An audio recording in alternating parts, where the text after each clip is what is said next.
بسم الله الرحمن الرحيم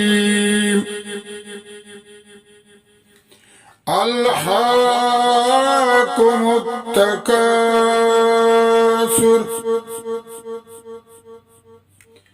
حتى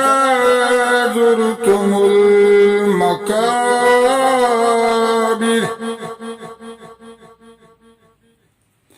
كلا سوف تعلمون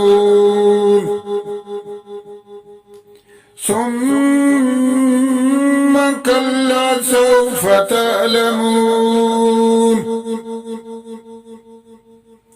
كلا لو تعلمون علم اليقين لترون الجحيم ثم لترون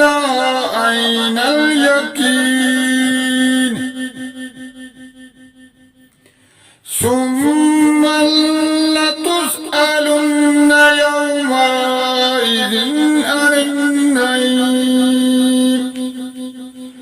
صدق الله